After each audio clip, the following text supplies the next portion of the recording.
No meio de uma obra milionária prestes a parar, Mônica, uma jovem mecânica de 19 anos, encosta na pá carregadeira travada e apenas pergunta: "Posso dar uma olhada?" Na hora, o mecânico sênior explode na frente de todos: "Essa máquina morreu para sempre, indiazinha.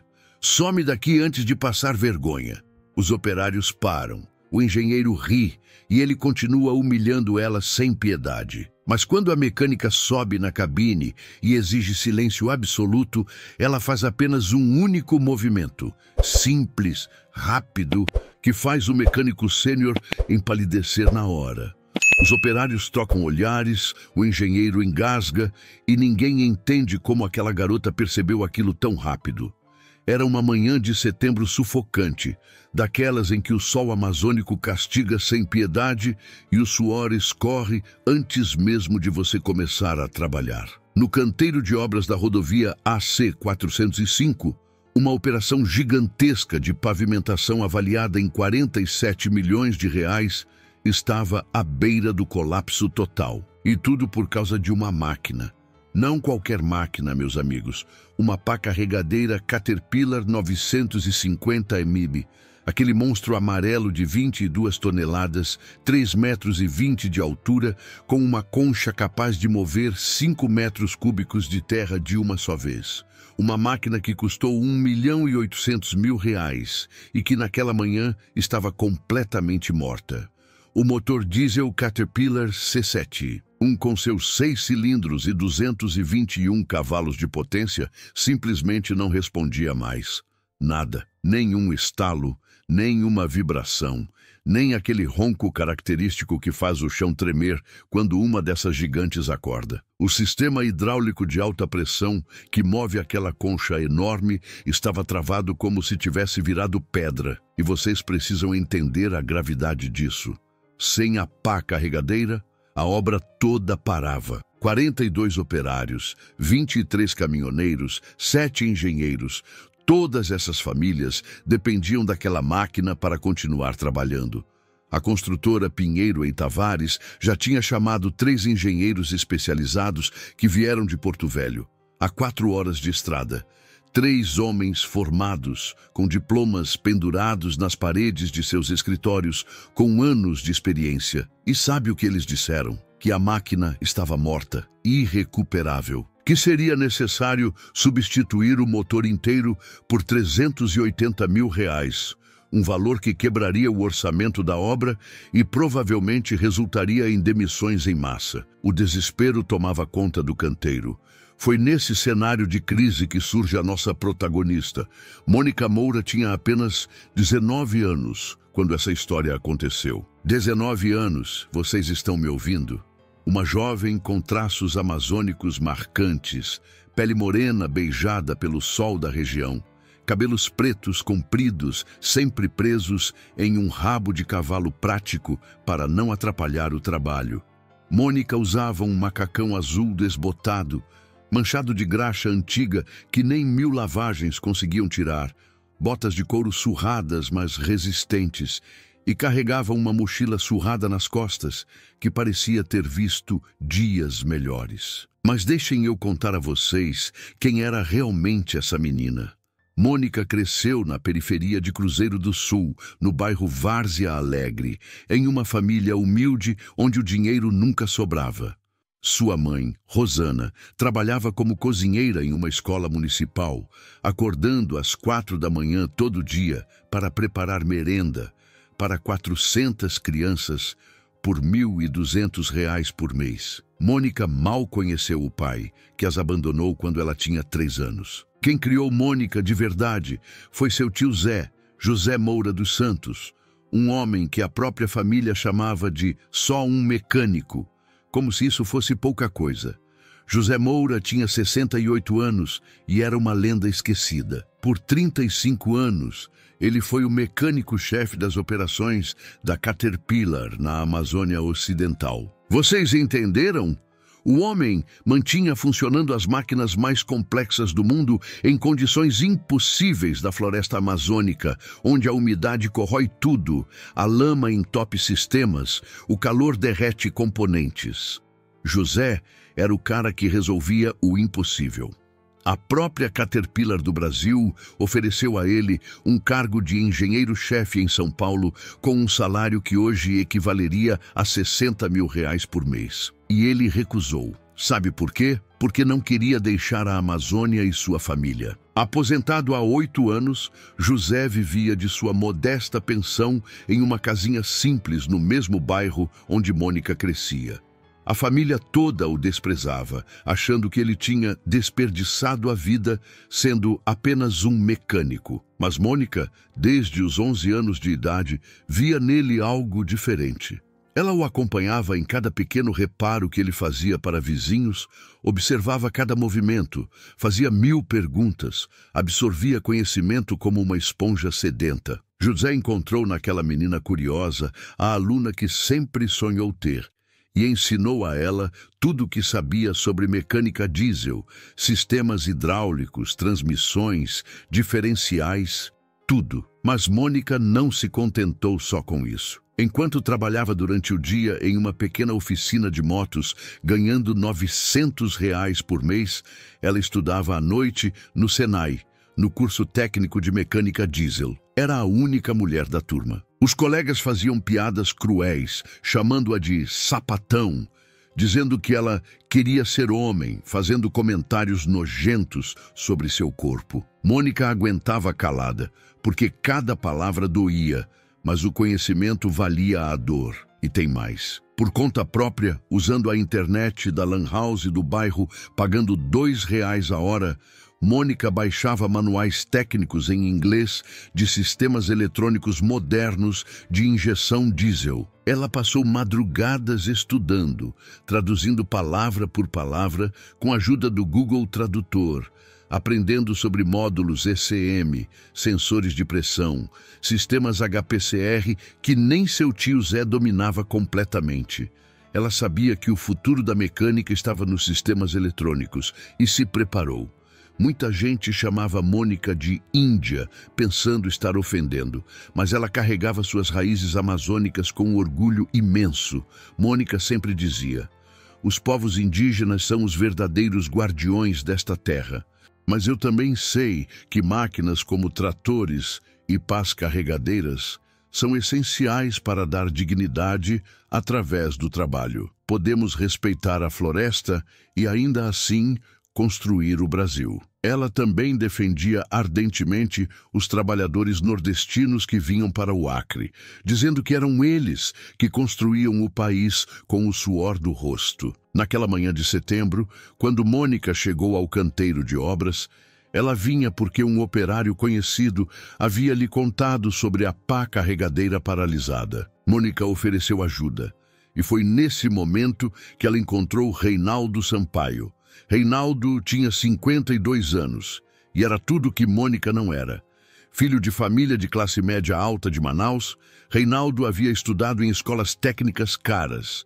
Tinha certificações internacionais penduradas na parede e ganhava R$18 mil por mês como mecânico-chefe contratado especialmente pela construtora. Alto de pele clara, barriga proeminente de quem comia bem demais, Reinaldo usava um macacão impecável da marca Dickies, botas Cat novas que brilhavam, e falava com aquela autoridade de quem está acostumado a ser obedecido. Mas Reinaldo carregava algo muito mais pesado que suas ferramentas, um preconceito profundo e um vazio emocional devastador. Divorciado há 5 anos de uma mulher que o deixou dizendo que ele era frio e arrogante, Reinaldo estava afastado de seus 3 filhos que se recusavam a atender suas ligações. Ele compensava a solidão com arrogância defensiva e tinha um desprezo visceral por nordestinos, indígenas e principalmente por mulheres na mecânica. Para Reinaldo,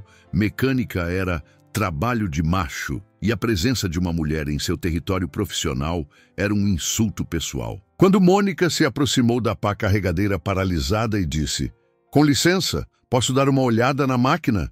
Reinaldo virou para ela com um olhar que misturava surpresa e desprezo absoluto. "O que foi que você disse, menina?" Ele falou alto, fazendo questão de que todos os operários ao redor ouvissem. Mônica respirou fundo. "Eu sou mecânica.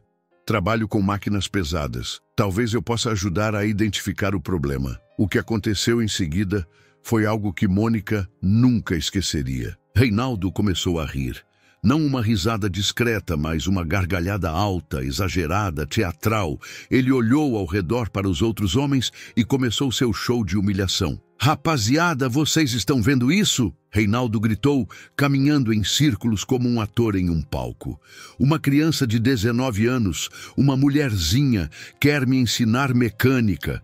Quer ensinar para mim que tenho 30 anos de profissão." Mais de 40 pessoas pararam de trabalhar para assistir. Operários, caminhoneiros, ajudantes, todos formando uma roda ao redor da cena. Alguns riam junto com Reinaldo, outros olhavam para o chão constrangidos. "Olha a roupa dela, gente!" Reinaldo continuou, apontando para o macacão surrado de Mônica. "Isso é mecânica? Parece que veio da feira e quer dar pitaco em uma máquina de R$ 1.800.000. Mônica sentiu o sangue subir ao rosto, mas manteve a voz firme. "Senhor, eu só estou oferecendo ajuda. Eu estudei." "Estudou?" Reinaldo a interrompeu com sarcasmo venenoso. "Estudou onde, indiazinha? Nessas escolinhas de fundo de quintal? Eu tenho certificação internacional da Caterpillar. 3 engenheiros formados em universidades federais já declararam essa máquina morta. Morta para sempre. E você, com sua cara de pau, acha que pode fazer o que eles não conseguiram?" O termo indiazinha foi dito com tanto desprezo que vários homens trocaram olhares desconfortáveis. Mas ninguém defendeu Mônica. O medo de contrariar Reinaldo, que tinha o poder de decidir quem ficava ou saía da obra, silenciou todos. "Amigos, o que vocês viram foi apenas o começo, porque Reinaldo Sampaio não era do tipo que humilhava uma vez e parava por aí. Não. Ele transformou aquilo em um espetáculo completo, e o que aconteceu em seguida foi tão cruel que até hoje dói contar." Reinaldo caminhou ao redor de Mônica como um predador cercando sua presa, fazendo questão de que cada palavra sua fosse ouvida por todos os 40 e tantos homens que haviam parado de trabalhar para assistir. O sol de setembro castigava impiedoso, o suor escorria pelo rosto de todos, mas ninguém se movia. Era como se estivessem hipnotizados por aquela crueldade pública. "Vocês sabem o que é engraçado?" Reinaldo continuou, sua voz cheia de veneno. "É que essa indiazinha aqui provavelmente nem sabe a diferença entre um motor diesel e um motor a gasolina. Provavelmente acha que pá carregadeira funciona com resinha da aldeia." Algumas risadas nervosas ecoaram entre os homens. Mônica sentiu as lágrimas queimarem seus olhos, mas se recusou a deixá-las cair. Ela apertou os punhos dentro dos bolsos do macacão surrado, as unhas cravando nas palmas das mãos. Não ia dar a ele a satisfação de vê-la chorar. "Senhor Reinaldo," a voz de Mônica saiu mais firme do que ela esperava. "Eu realmente estudei sistemas de injeção diesel moderna." Estudou?" Reinaldo praticamente rugiu, se aproximando tanto dela que Mônica pôde sentir o cheiro de café velho em seu hálito. "Você quer saber o que eu acho, menina? Eu acho que você devia estar em casa, cuidando de criança, lavando roupa, fazendo comida. Isso sim é lugar de mulher. Não aqui, não no meio de homens de verdade, não fingindo que entende de máquinas que custam mais que sua casa inteira." Foi nesse momento que Teodoro Pacheco, o engenheiro-chefe da obra, um homem de 61 anos com cabelos grisalhos e postura militar, se aproximou. Mônica sentiu um lampejo de esperança. Talvez ele fosse defendê-la, colocar ordem naquilo. Mas o que Teodoro disse destruiu qualquer esperança. "A menina precisa aprender seu lugar, Reinaldo." Teodoro falou com uma risada condescendente. "Deixa ela ir embora com um pouco de vergonha na cara. É bom para ela crescer." Mônica sentiu como se tivesse levado um soco no estômago. Até o engenheiro-chefe, a autoridade máxima da obra, estava do lado de Reinaldo. Ela olhou ao redor, procurando por um rosto amigo, por alguém que dissesse que aquilo estava errado. E foi quando viu Raimundo. Raimundo era um operário de 71 anos, nordestino de Garanhuns, Pernambuco, que tinha vindo para o Acre há 40 anos em busca de trabalho. Ele estava ali, na multidão, e Mônica viu a raiva estampada em seu rosto enrugado pelo sol. Raimundo deu um passo à frente. Seu Reinaldo, com todo respeito, o senhor está passando dos limites, Raimundo disse com sua voz rouca, de quem fumou a vida inteira. A moça só ofereceu ajuda. Não tem necessidade de... Cala a boca, seu velho nordestino. Reinaldo girou como uma serpente atacando. Você também quer dar pitaco? Você que só serve para carregar ferramenta? Vocês nordestinos são todos iguais. Acham que porque vieram tentar a vida aqui, têm direito de opinar. Você e essa índia ignorante fazem o par perfeito. Os inúteis da obra. Raimundo fechou a boca, humilhado publicamente também. Mônica viu a vergonha tomar conta do rosto do velho operário, e algo dentro dela se quebrou. Não era só sobre ela mais. Era sobre todos que eram desprezados por sua origem, sua cor, seu gênero, sua classe social. Mas Reinaldo ainda não tinha terminado. Ele voltou sua atenção total para Mônica, e o que ele disse em seguida foi a pior parte. Sabe de uma coisa, indiazinha? Reinaldo cruzou os braços, aquele sorriso cruel no rosto. Deixa eu te contar uma verdade sobre essa máquina aqui. Essa Caterpillar 950M foi examinada por 3 engenheiros. 3 homens com diploma de universidade federal. Homens que estudaram de verdade, não nessas escolinhas de pobre que você frequenta. E sabe o que eles disseram? Que essa máquina morreu. Morreu para sempre. O motor C7.1 dela, com seus 6 cilindros e 221 cavalos, está irrecuperável. Entendeu essa palavra grande ou quer que eu explique devagar? Mônica respirou fundo. Eu sei o que significa irrecuperável, senhor. Mas às vezes nada. Reinaldo explodiu novamente. Você tem a audácia, a pretensão de achar que sabe mais que 3 engenheiros especializados. Você, uma menina de 19 anos, uma índia de periferia que provavelmente mal terminou o ensino médio. Eu terminei, Mônica disse baixinho, e fiz curso técnico no Senai. A gargalhada de Reinaldo ecoou pelo canteiro de obras. Senai. Ah, claro, Senai. Aquela escolinha do governo onde qualquer um entra. E você acha que Senai te dá autoridade para questionar engenheiros formados em universidades de verdade? Teodoro Pacheco, o engenheiro-chefe, colocou a mão no ombro de Reinaldo em um gesto de camaradagem. Reinaldo tem razão, menina. Essa máquina vai precisar de substituição total do motor. R$380 mil.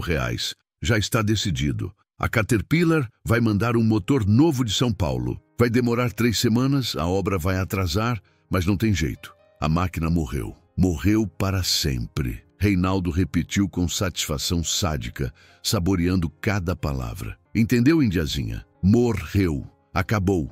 Finito. Não tem conserto. E você vir aqui com sua roupa suja e sua cara de pau oferecer ajuda é o cúmulo do ridículo. Foi nesse momento que Mônica tomou a decisão que mudaria tudo. Ela olhou diretamente nos olhos de Reinaldo e pela primeira vez, desde que chegou ali, sua voz saiu sem nenhum tremor. E se eu provar que o senhor está errado? O silêncio que caiu sobre o canteiro de obras foi tão profundo que dava para ouvir o vento quente da Amazônia assobiando entre as árvores ao longe. Reinaldo piscou, confuso, como se não tivesse certeza de ter ouvido corretamente. O que você disse? Eu disse, Mônica repetiu mais alto agora. E se eu provar que o senhor está errado? E se essa máquina não estiver morta? E se eu conseguir diagnosticar o problema real que esses 3 engenheiros não viram? A expressão de Reinaldo passou de confusão para algo muito mais perigoso, diversão cruel. Ele olhou para Teodoro, que também sorriu. Era a oportunidade perfeita para transformar aquilo em entretenimento. Ah, agora ficou interessante. Reinaldo bateu palmas. A indiazinha quer fazer uma aposta. Que delícia! Rapaziada, prestem atenção que isso vai ser bom. Ele caminhou lentamente ao redor de Mônica novamente, como um advogado montando seu caso diante de um júri. Muito bem, menina, vamos fazer o seguinte. Se você, apenas você, sem ajuda de ninguém, conseguir diagnosticar corretamente qual é o problema desta máquina que 3 engenheiros declararam morta, eu vou me ajoelhar aqui na frente de todo mundo e vou pedir perdão. Vou admitir que eu estava errado. Vou reconhecer que você sabe mais que eu. Vários homens começaram a tirar celulares dos bolsos, filmando. Eles queriam registrar o que achavam que seria a humilhação final de Mônica. Mas Reinaldo ergueu um dedo, o sorriso cruel se alargando. Quando você falhar, e você vai falhar, porque você não passa de uma menina ignorante fingindo ser mecânica, você vai fazer o seguinte: vai admitir em voz alta, para todo mundo ouvir e gravar, que mulher não serve para mecânica pesada. Vai dizer que você estava errada, que era pretensão sua e que nunca mais vai oferecer seus serviços em nenhuma obra desta região. Você vai ser banida. Acabou sua brincadeira de ser mecânica. Fechou? Mônica sentiu o coração batendo tão forte que parecia que ia sair do peito. Ela pensou no tio Zé, em todos os anos que ele dedicou a ensiná-la, em todas as noites que ela passou estudando sozinha. Pensou em sua mãe acordando às 4 da manhã todo dia para cozinhar merenda escolar por R$ 1.200. Pensou em Raimundo, o velho nordestino que tentou defendê-la e foi humilhado também. Pensou em todas as vezes que foi chamada de indiazinha, como se isso fosse um insulto, quando, na verdade, suas raízes amazônicas eram motivo de orgulho imenso. E então ela pensou em algo que o tio Zé sempre dizia: Mônica, minha filha, máquina não mente, máquina não tem preconceito, máquina fala a verdade se você souber escutar. Mônica estendeu a mão. Fechado. Se inscreve no canal e conta nos comentários de onde do Brasil você está assistindo. Reinaldo apertou a mão dela com força excessiva, tentando machucá-la. Aquele sorriso de predador no rosto. Maravilha! Teodoro, você é testemunha. Rapaziada, todos vocês são testemunhas. Isso aqui tá gravado. Teodoro Pacheco cruzou os braços, sorrindo. Estou testemunhando, mas menina, você tem certeza? Você vai se arrepender disso. Tenho certeza, Mônica disse, e sua voz não tremeu. Reinaldo deu um passo para trás, abrindo os braços em um gesto teatral. Então vai lá, indiazinha, mostra teu talento.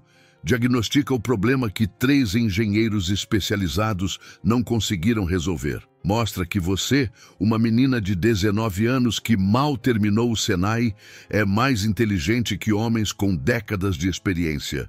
Vai, eu tô esperando, todo mundo tá esperando. Mais de 15 homens estavam agora filmando com celulares. Eles tinham certeza absoluta de que estavam prestes a testemunhar o fracasso humilhante de Mônica e queriam registrar cada segundo. Mônica caminhou até a gigantesca pá carregadeira Caterpillar 950M. 22 toneladas de aço e tecnologia, 3,20 metros de altura. Aquele amarelo característico da Caterpillar, agora empoeirado pela terra vermelha do Acre. A concha enorme, capaz de mover 5 metros cúbicos de terra, estava abaixada, imóvel, como um gigante adormecido que nunca mais acordaria. Ela colocou a mão no metal quente da máquina e fechou os olhos por um momento. No fundo de sua mente, ela ouviu a voz do tio Zé. Primeira coisa, minha filha, escuta a máquina. Máquina sempre fala. Você só precisa saber a língua dela. Mônica subiu na cabine da pá carregadeira. O interior estava sufocante, o couro dos bancos queimando de tão quente. Ela se sentou no assento do operador, sentindo o peso daquele momento.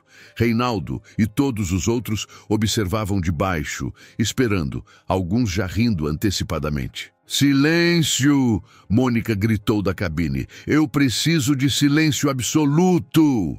Reinaldo fez um gesto sarcástico. Ouviram a mocinha? Ela precisa de silêncio. Dá o silêncio para ela, rapaziada. Deixa ela fazer seu showzinho. O canteiro de obras ficou em silêncio. Mônica virou a chave de ignição. Nada. Nem um clique, nem um suspiro, nem aquela vibração inicial que antecede a partida. Ela tentou novamente. Nada. Uma terceira vez. Absolutamente nada. A máquina estava completamente morta. Mas Mônica estava escutando algo que ninguém mais escutava. E então ela viu. Viu o que os 3 engenheiros especializados não tinham visto. Viu o que Reinaldo, com toda a sua arrogância, não tinha procurado.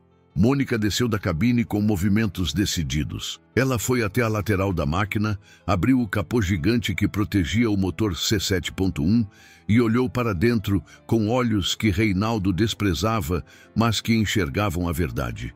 E, meus queridos amigos, o que aconteceu em seguida foi o começo da maior reviravolta que aquele canteiro de obras já tinha visto. Mônica examinou o motor C7.1 com uma concentração absoluta que contrastava brutalmente com o circo de humilhação que Reinaldo havia montado minutos antes. Suas mãos, pequenas, mas calejadas de anos trabalhando com metal e graxa, tocavam componentes, testavam conexões, verificavam mangueiras. O silêncio no canteiro de obras era tão profundo que o único som era o vento quente soprando entre as árvores ao longe e o farfalhar ocasional de algum operário mudando de posição. Reinaldo observava de braços cruzados, aquele sorriso de satisfação antecipada no rosto. Ele era realmente diferente de todos ali. Alto, 1,85 m de altura.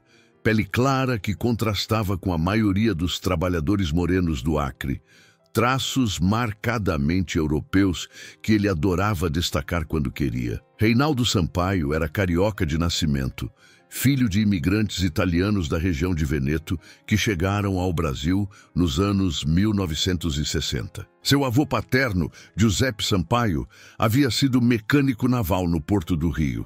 E Reinaldo cresceu ouvindo histórias sobre a superioridade europeia, sobre como os italianos construíram a América com trabalho de verdade. Quando Reinaldo se mudou para Manaus aos 25 anos, ele carregou consigo não apenas o conhecimento técnico que aprendeu nas escolas caras do Rio, mas também um complexo de superioridade racial e cultural que só piorou com os anos. Para ele, sua altura, seus traços europeus, sua pele clara, seu sobrenome italiano eram provas de que ele era naturalmente superior às pessoas da região norte. Ele via os trabalhadores amazônicos, especialmente os indígenas e nordestinos, como inferiores, como pessoas que deveriam ser gratas por trabalhar sob seu comando. E então, Indiazinha, Reinaldo gritou da sua posição no chão, olhando para Mônica que ainda examinava o motor. Já descobriu o problema?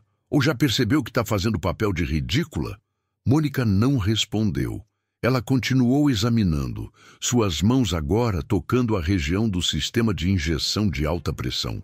Os 3 engenheiros que haviam declarado a máquina morta tinham focado completamente na bomba injetora HP3, assumindo falha mecânica. Eles testaram pressão, sangraram linhas, verificaram filtros, desmontaram componentes. Tudo estava funcionando mecanicamente. Por isso, declararam que o problema era terminal, que seria necessário substituir o motor inteiro. Mas Mônica estava procurando algo diferente. Algo que requeria conhecimento dos sistemas eletrônicos modernos que ela havia estudado sozinha durante anos. Ela localizou o módulo ECM, Engine Control Module, o cérebro eletrônico que controlava todo o funcionamento do motor C7.1. E então, seus olhos encontraram o que procurava: o sensor de pressão do rail de alta pressão. Teodoro Pacheco, o engenheiro-chefe, olhou para seu relógio Casio dourado e suspirou impaciente. Reinaldo, acho que já deu. A menina não sabe o que está fazendo. Vamos encerrar essa palhaçada. Não, não. Reinaldo ergueu a mão teatralmente. Deixa ela terminar. Ela fez uma aposta. Ela precisa cumprir. Indiazinha, você tem mais 5 minutos. Depois disso, você vai admitir que mulher não serve para mecânica e vai sumir daqui. Foi nesse momento que Mônica desceu da máquina. Ela caminhou até sua velha motocicleta CG 160 Honda Prata.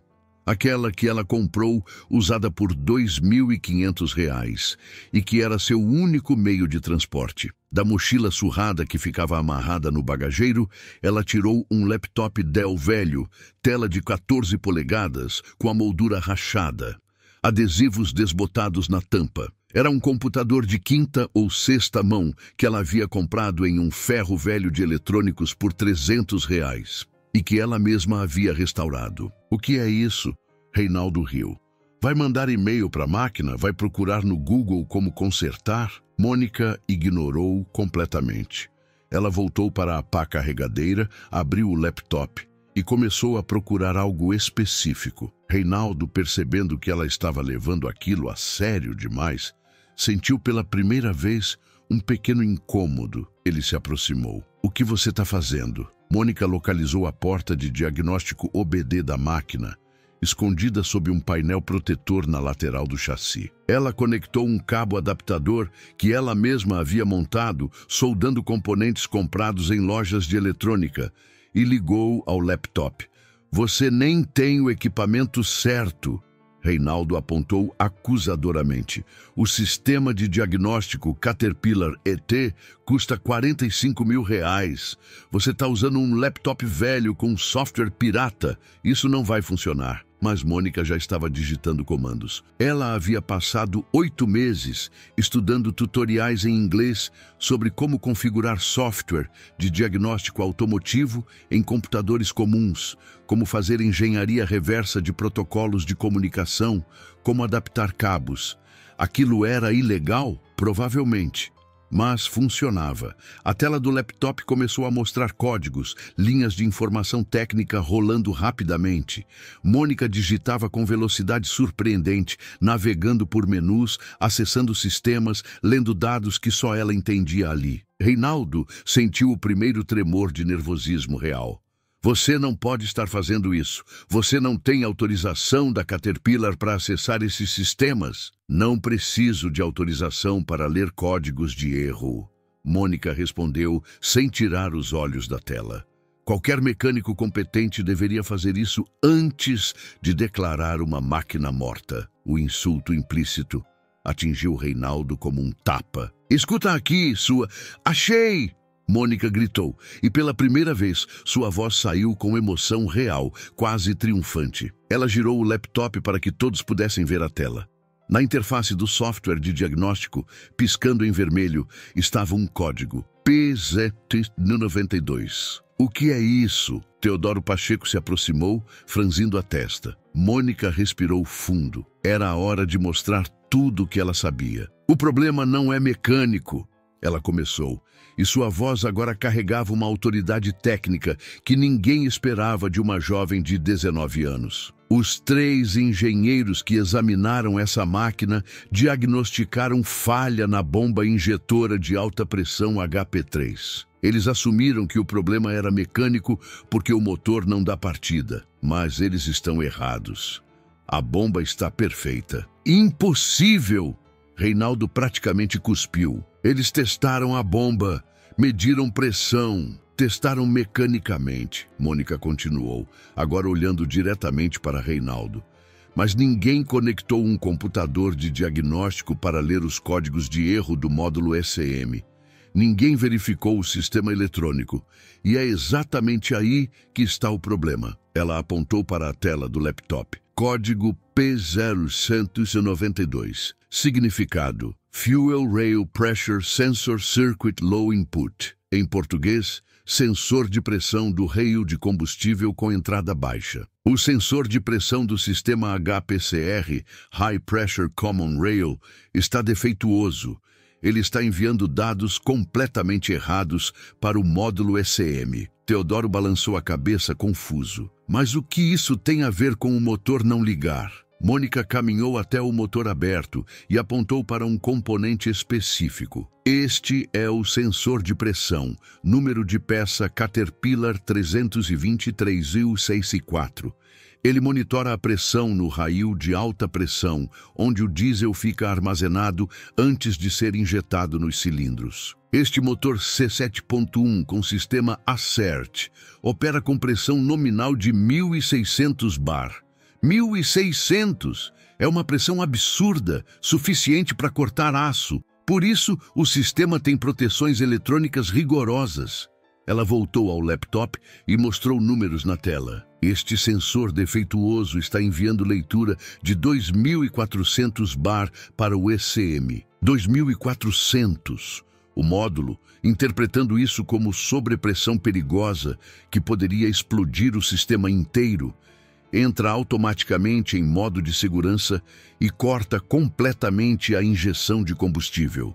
É por isso que o motor não liga, ele não está morto.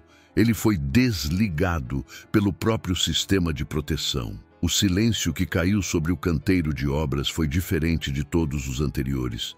Não era um silêncio de expectativa ou de crueldade antecipada. Era um silêncio de choque absoluto. Mônica continuou implacável. O motor C7.1 deste modelo 950M tem um sistema de dupla injeção, piloto e principal. O timing de injeção, o momento exato em que o diesel entra nos cilindros, depende 100% das leituras precisas deste sensor. Um sensor defeituoso paralisa tudo. Mas o motor em si, a bomba, os injetores, tudo está funcionando perfeitamente. Trocar o motor inteiro por R$380 mil seria jogar dinheiro no lixo. Reinaldo estava pálido.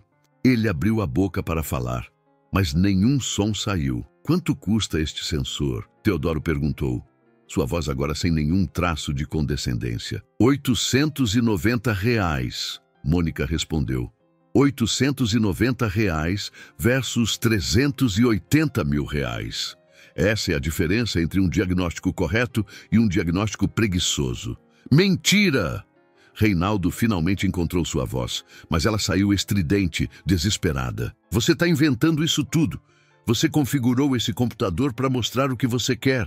Isso é fraude. Mônica o encarou com uma calma devastadora. Então me diga, seu Reinaldo, por que os 3 engenheiros especializados não conectaram um computador de diagnóstico? Por que ninguém leu os códigos de erro do ECM? Porque todos assumiram falha mecânica sem verificar o sistema eletrônico primeiro. Reinaldo não tinha resposta. Seus traços italianos, que ele sempre usou como símbolo de superioridade, agora estavam contorcidos em uma expressão de derrota e fúria impotente. Eu vou provar, Mônica disse. Eu vou substituir este sensor agora, na frente de todos, e essa máquina vai voltar à vida. E quando isso acontecer, o senhor vai cumprir sua promessa. Vai se ajoelhar e pedir perdão. Você não tem o sensor. Reinaldo agarrou-se à última esperança. Mônica sorriu pela primeira vez desde que chegou ali. Foi um sorriso pequeno, mas carregado de vitória antecipada. Ela voltou à sua motocicleta e da mochila surrada retirou uma caixa pequena da Caterpillar, lacrada com o código 323U64 impresso na lateral. Eu sempre carrego sensores de pressão comigo, ela disse. São os componentes eletrônicos que mais falham em máquinas pesadas modernas.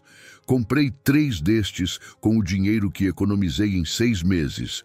R$300 cada na pecinha paraguaia, mas são originais Caterpillar. Reinaldo cambaleou para trás, como se tivesse sido empurrado. Teodoro Pacheco olhava para Mônica com uma expressão que misturava espanto e algo próximo de admiração. Raimundo, o velho operário nordestino que tinha tentado defender Mônica antes, começou a sorrir. E então ele começou a bater palmas. Devagar no começo, depois mais rápido. Outros operários, principalmente os nordestinos e os poucos indígenas da obra, começaram a acompanhá-lo. O aplauso cresceu até se tornar ensurdecedor.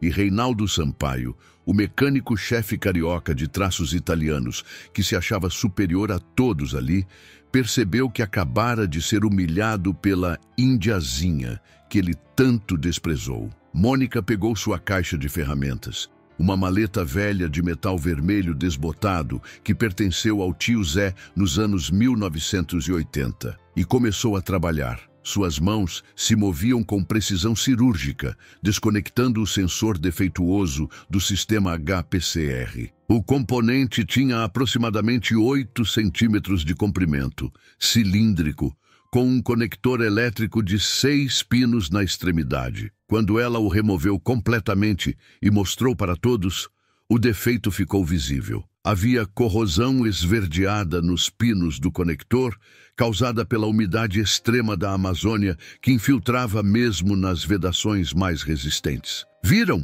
Mônica ergueu o sensor defeituoso. Corrosão nos contatos elétricos. Isso causa leitura errática. O ECM interpreta como falha crítica e desliga tudo.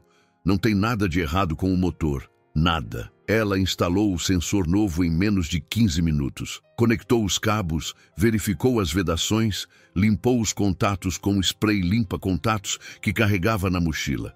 Depois, voltou ao laptop. Resetou os códigos de erro do módulo ECM, seguindo o procedimento correto que ela havia memorizado dos manuais técnicos em inglês. Cada passo era executado com confiança absoluta. Reinaldo observava em silêncio sepulcral, o rosto cada vez mais pálido. Teodoro Pacheco estava agora completamente concentrado no trabalho de Mônica, sua postura mudando gradualmente de ceticismo para reconhecimento. Pronto, Mônica anunciou após 23 minutos de trabalho. Vou dar a partida agora. Ela subiu na cabine da pá carregadeira, sentou-se no assento do operador e girou a chave de ignição. Por 2 segundos, não houve nada além do som do motor de arranque girando. Então aconteceu. O motor Caterpillar CC.1, de 6 cilindros, rugiu de volta à vida com um som trovejante que fez o chão vibrar. 221 cavalos de potência despertaram de uma só vez, aquele ronco característico de diesel pesado enchendo o canteiro de obras. A fumaça preta da queima inicial saiu pelos escapamentos. O sistema hidráulico respondeu imediatamente, e Mônica moveu a concha gigante para cima e para baixo, demonstrando que tudo funcionava perfeitamente. A máquina que estava morta para sempre havia ressuscitado. O canteiro de obras explodiu em aplausos, gritos, assobios. Operários jogavam capacetes para o alto, abraçavam uns aos outros. 42 famílias que estavam à beira da demissão acabavam de ter seus empregos salvos. A obra de 47 milhões de reais não seria cancelada. Tudo por causa de um sensor de 890 reais que uma jovem de 19 anos identificou em menos de meia hora. Mônica desligou o motor e desceu da cabine. Lágrimas escorriam livremente pelo seu rosto agora, toda a tensão acumulada finalmente liberada. Raimundo, o velho operário nordestino, foi o primeiro a abraçá-la, sua voz rouca quebrada pela emoção. Eu sabia, menina! Eu sabia que você era boa! Deus abençoe você! Outros operários se aproximaram, apertando sua mão, batendo em suas costas. Mas todos os olhos eventualmente se voltaram para Reinaldo Sampaio. O mecânico-chefe carioca estava parado no mesmo lugar, braços caídos ao lado do corpo, completamente destruído. Sua superioridade racial, seus traços italianos, seus 30 anos de experiência, seu salário de 18 mil reais.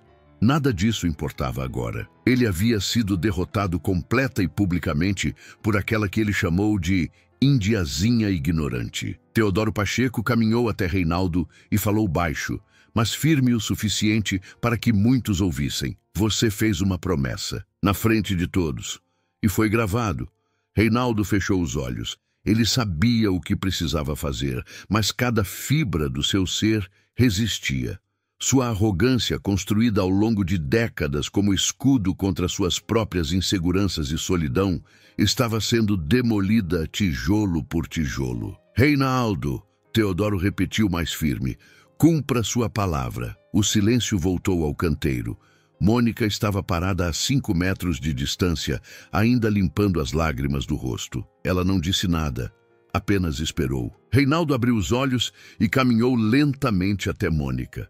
Cada passo parecia pesar toneladas. Quando chegou diante dela, ele hesitou por longos segundos. Então, lentamente, dobrou os joelhos e se ajoelhou no chão de terra vermelha do Acre. Um homem de 1,85 m de altura, traços europeus marcantes, que sempre usou sua aparência como símbolo de superioridade, estava ajoelhado diante de uma jovem indígena de aparência humilde que ele havia ridicularizado brutalmente. Eu peço perdão, Reinaldo começou, e sua voz saiu estrangulada.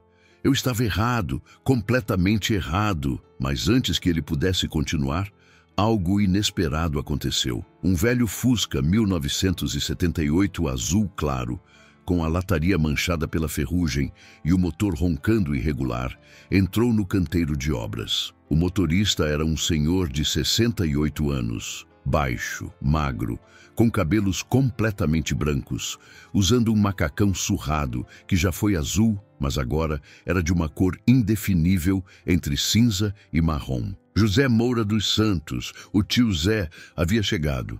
Um operário mais novo havia ligado para ele contando sobre a humilhação que Mônica estava sofrendo e José saiu correndo de casa.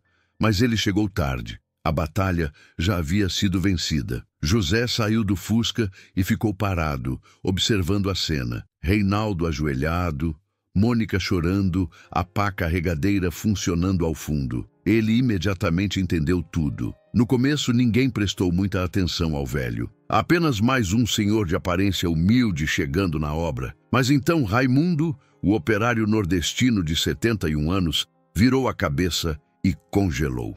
Seus olhos se arregalaram como se estivesse vendo um fantasma. "Não acredito!"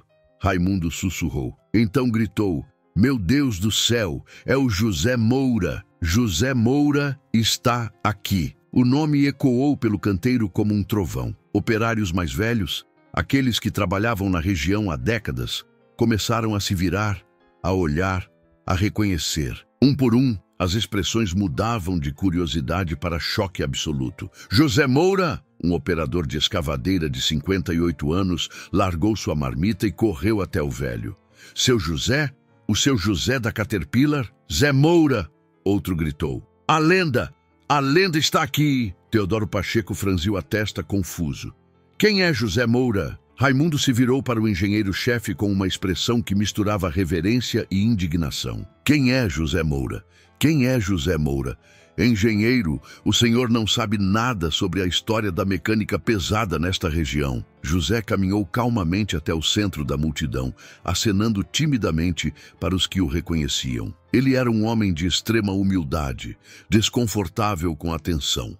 Mas Raimundo não ia deixar passar. "Este homem", Raimundo apontou para José com veneração, "é a maior lenda viva da mecânica de máquinas pesadas da Amazônia Ocidental. Nos anos 1990, ele mantinha sozinho 40 máquinas Caterpillar, funcionando em uma operação de garimpo legal no meio da selva, a 300 quilômetros do posto de combustível mais próximo. 300 quilômetros. Outro operário mais velho, um senhor chamado Valdemar, de 63 anos, tomou a palavra. "Eu trabalhei com seu José em 1997, numa obra em Sena. Madureira, uma escavadeira 320D, quebrou o sistema hidráulico no meio da floresta, sem peças, sem ferramentas adequadas.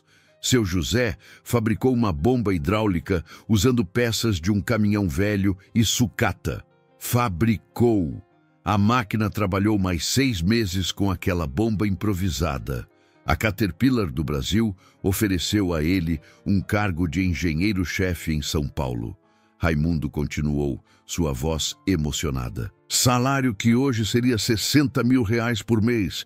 E sabe o que ele fez? Recusou. Disse que não ia deixar a Amazônia, que não ia abandonar sua família e sua terra." José estava ficando vermelho de constrangimento.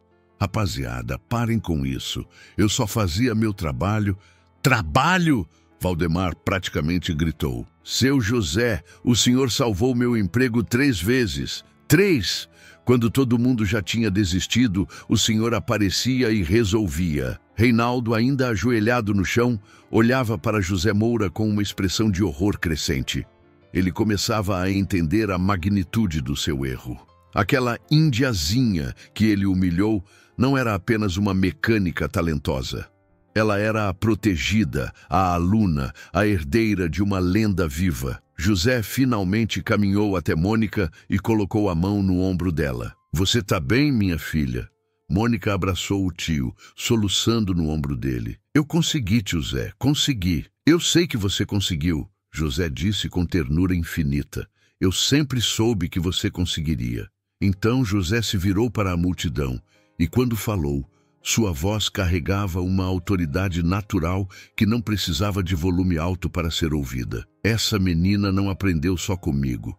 ele começou. Ela me superou. Eu entendo de mecânica diesel tradicional, de bombas mecânicas, de sistemas hidráulicos convencionais.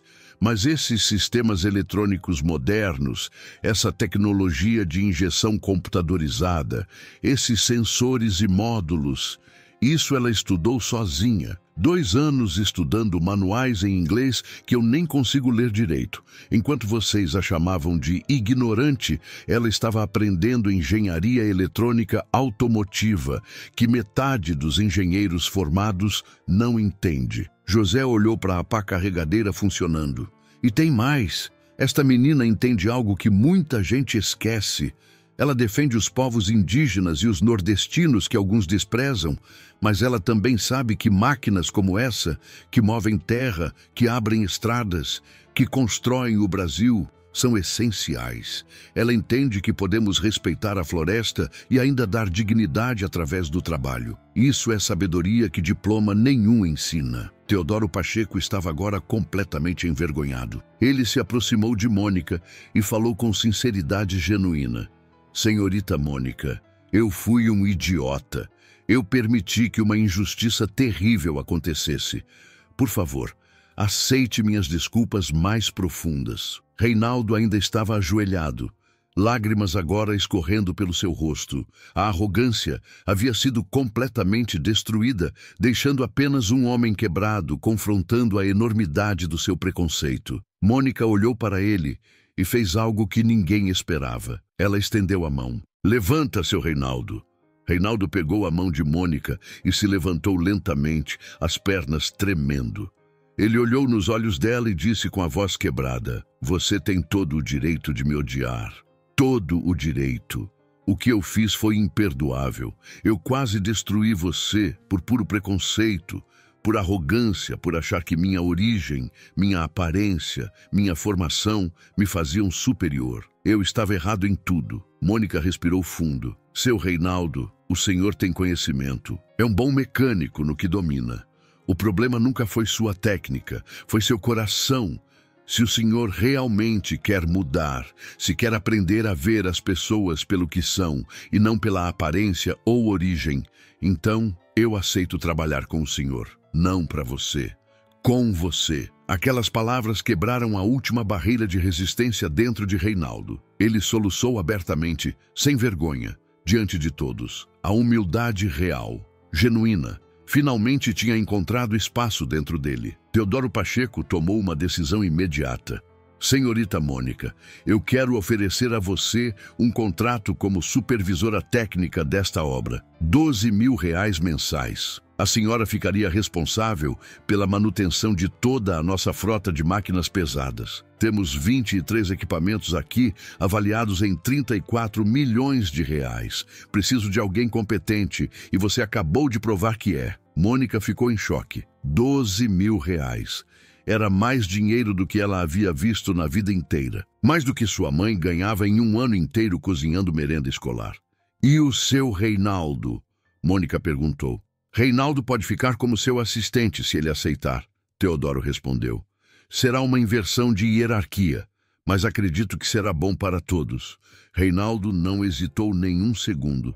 Eu aceito, completamente. Nas horas seguintes, Mônica e Reinaldo trabalharam juntos pela primeira vez. Eles verificaram todos os sistemas da pá carregadeira, fizeram testes completos, garantiram que tudo estava funcionando perfeitamente. A máquina que estava morta para sempre, agora operava como nova. O custo total do reparo, R$890 de um sensor, contra R$380 mil que seriam gastos desnecessariamente. A obra foi salva. R$47 milhões em investimento.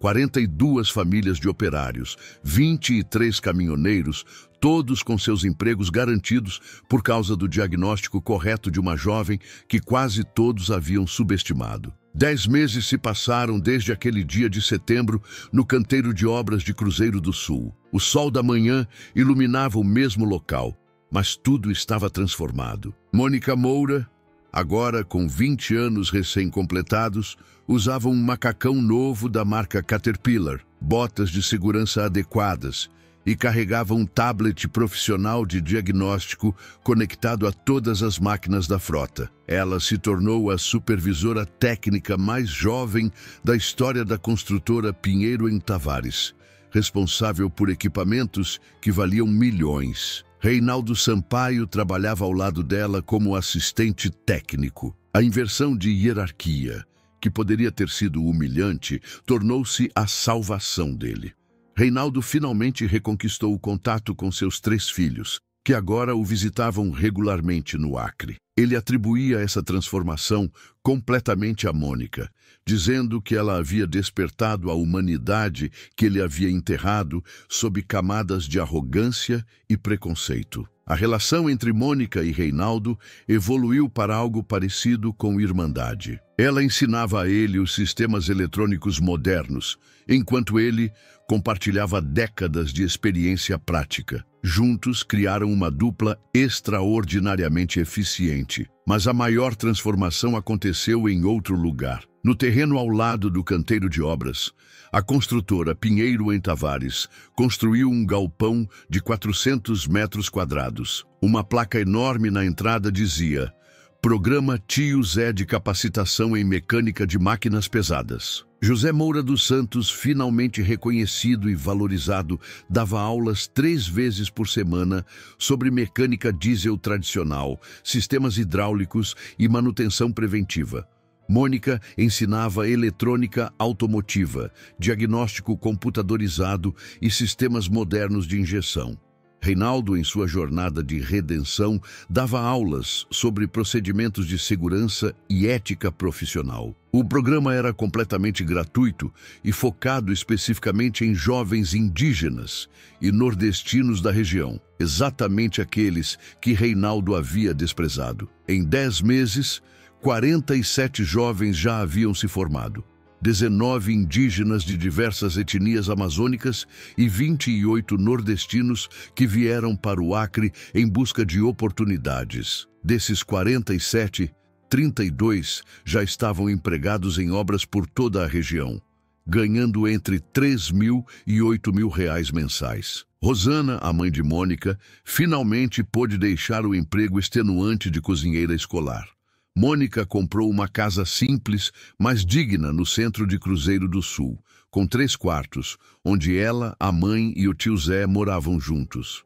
José finalmente tinha o reconhecimento que merecia, não da família que sempre o desprezou, mas da comunidade inteira que sabia o valor dele. A história de como uma jovem de 19 anos salvou uma obra de 47 milhões de reais e provou que a pá carregadeira não estava morta para sempre, se espalhou por todo o Acre e estados vizinhos. Mônica recebeu convites para dar palestras, apareceu em programas de rádio locais, tornou-se símbolo de resistência contra o preconceito. Mas ela continuava humilde. Toda manhã, antes de começar o trabalho, Mônica visitava o galpão do programa Tio Zé e conversava com os alunos. Ela contava sua história, incluindo a humilhação que sofreu, porque queria que eles soubessem que preconceito dói, mas não define quem você é. Vocês vão enfrentar pessoas que vão subestimar vocês, ela dizia aos jovens, por causa da cor da pele, da origem, do sotaque, da aparência.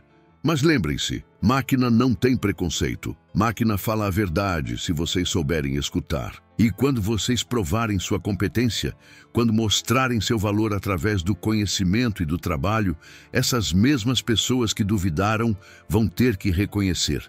E alguns, como o seu Reinaldo, vão até mudar de verdade. Reinaldo, presente em uma dessas palestras, confirmou com a cabeça, lágrimas nos olhos. Ele nunca esqueceria o dia em que seu preconceito quase custou milhões, quase destruiu dezenas de famílias e quase o fez perder completamente sua humanidade. A pá carregadeira Caterpillar 950M, aquela que estava morta para sempre, continuava trabalhando perfeitamente. Mais de 3.000 horas de operação desde o reparo, movendo terra, construindo estradas, ajudando a desenvolver a região. Um monumento vivo à prova de que subestimar alguém por preconceito é o erro mais caro que se pode cometer. E Mônica Moura, a jovem indígena de aparência humilde que foi chamada de ignorante, provou que conhecimento não tem cor, não tem gênero, não tem classe social, tem apenas verdade. E a verdade